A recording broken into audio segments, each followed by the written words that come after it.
Hi guys, I am Peter Tran, representing the DevSamurai team. Welcome to Agile Test Academy, partner with Agile Test, comprehensive test management for Jira.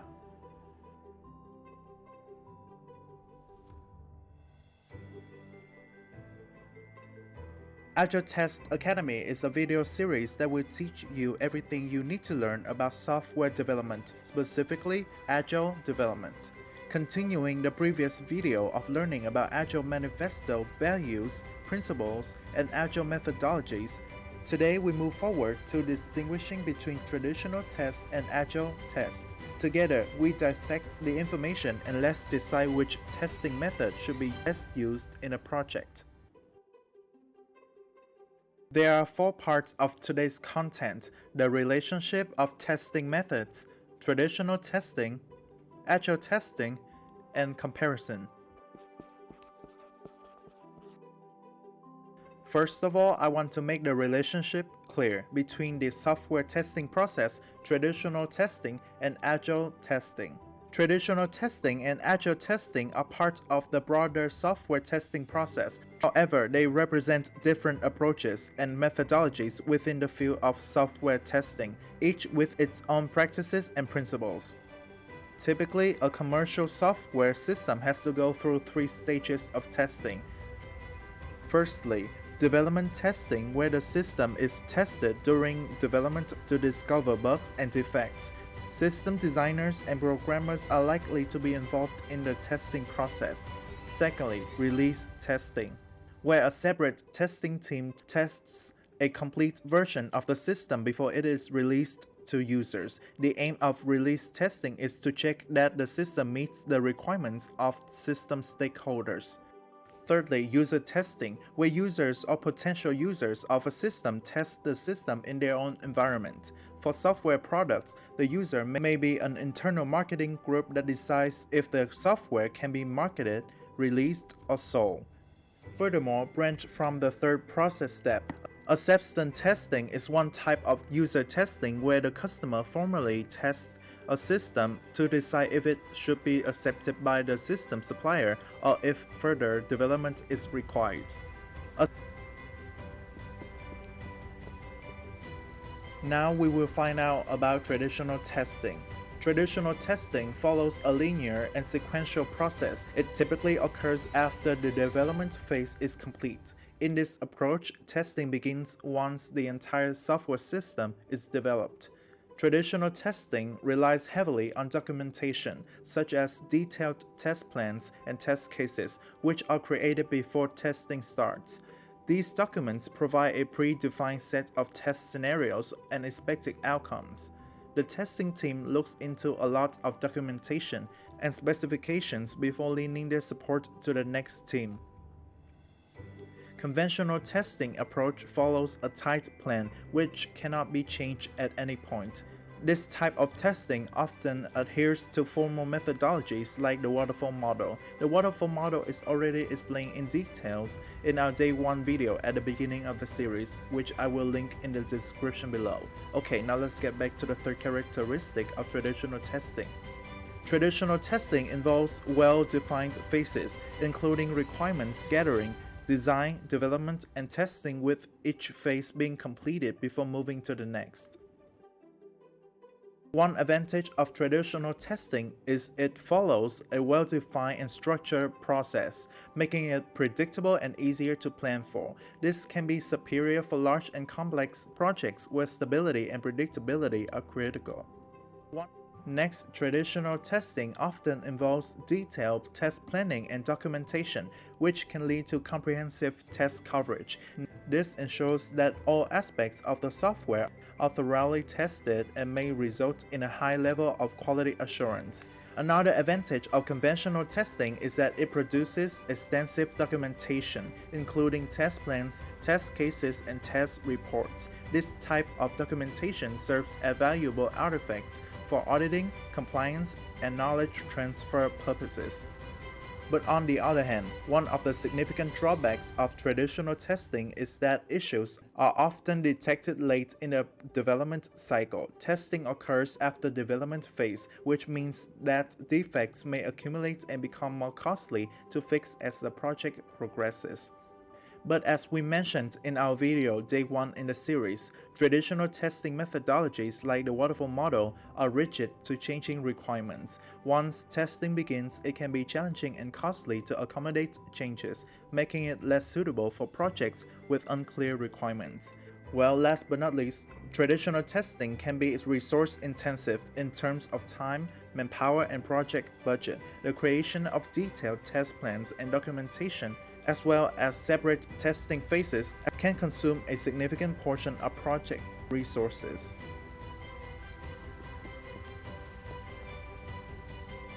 When it comes to Agile testing, I will summarize and go through it quickly since in the last video, Day 2 of the Agile Test Academy series, I already covered information about it. I will make sure to include a link in the description so you won't miss a thing. So, Agile testing aligns with Agile development principles. It prioritizes collaboration, early and continuous testing, and adapting to changing requirements. Testers work closely with others, integrate testing throughout development, and automate tests for efficiency. Agile testing avoids delaying error resolution until the project's end, saving significant resource, time, and involvement, ultimately leading to cost and effort saving. Due to its flexibility and focus on customer collaboration, Agile testing ensures responsiveness, resulting in swift product delivery. Moreover, it allows for iterative releases, garnering feedback from end users and enabling faster incorporation of changes, facilitating quicker updates.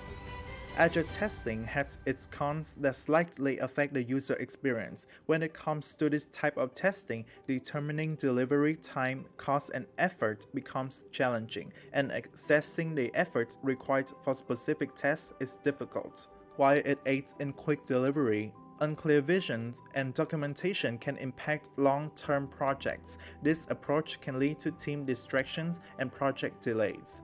In addition, Agile's minimal documentation can hinder the specification and communication of individual testing components within large projects. Traditional testing is often associated with the V-shaped model of software development. The V-shaped model is a sequential model that follows a linear path from requirements gathering and analysis to design, implementation, testing, and deployment. The V-shaped model is commonly used in the waterfall project. All these models are created by using Mach-E for Confluence by the DevSamurai team.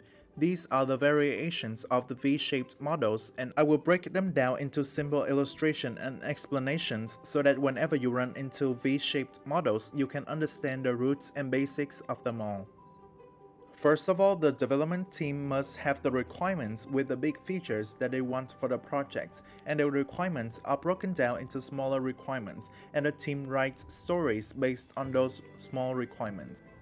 Then those stories will be given to the developers to code, and they will begin to write unit tests and integration tests for these stories. When the developers are done with the implementation, they will give the stories to the testers to test the whole feature.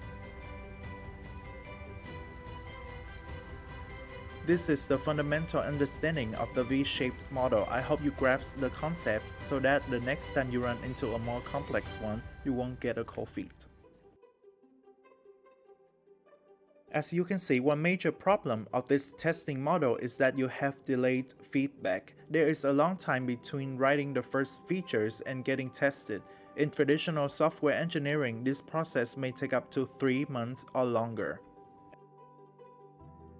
But in Agile testing, it shifts the whole testing process to the left. When the team writes the feature, they will write directly to the behavior-driven development, shortened as BDD. So by specifying the features in the languages they can execute, they already have executable tests for this feature. Then the team breaks down those features into user stories, where we again write them with BDD so we can have executable specifications. When it comes to implementation, the developers already have in stories, test cases, and specifications that can be executed. Even while implementing, the developers will use test-driven development, known as TDD approach, where they always first implement the tests, then write the functionality. Looking at this model, we have a test on the code level, we have a test on the story level, and we also have a test on the feature writing level right from the beginning. With that, when we have continuous integration and a continuous deployment pipeline, we can always execute these tests during the development, ensuring that whenever the developments make any change to the process, it will not affect or break the whole change. That is the biggest benefit of agile testing, that you can build faster and you have faster time to market your product due to continuous feedback of your system quality.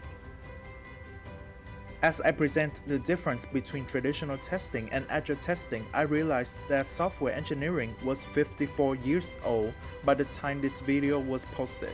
The name software engineering was proposed in 1969 at a NATO conference to discuss large software development problems, did not deliver the functionality needed by the users, cost more than expected, and were unreliable. And there is an increased emphasis on agile methods and software reuse that I strongly believe that agile methods have their place in software development, but so do traditional methods. We need to combine the best of these approaches to build better software systems.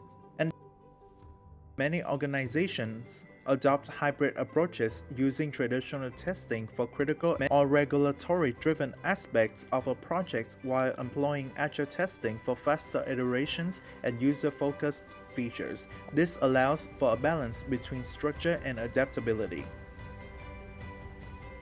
And by combining both approaches, organizations can mitigate risks. Traditional testing assures compliance and quality in critical areas, while agile testing can address rapidly changing user needs. Using both methodologies strategically allows organizations to allocate testing resources effectively. Traditional testing may require more resources in certain phases, while agile testing can be resource efficient for ongoing iterations. And to conclude it all, the choice between traditional and agile testing in this day and age should depend on the specific project's requirements, goals, and constraints. Incorporating elements of both approaches when appropriate can help organizations achieve a balance that optimizes software quality, development, speed, and adaptability. That is the end of day 3 in the video series of Agile Test Academy created by the DevSamurai team. This series is partnered with Agile Test, comprehensive test management for Jira, and I would like to give credits to Mocky app via Mocky for Confluence and Mocky for Jira for creating these wonderful illustrations. Thank you for listening. We look forward to bringing you more interesting videos. Please give us a like and comment down below any queries. Subscribe to our channel and hit the notification bell to get notified about any upcoming videos. Ciao!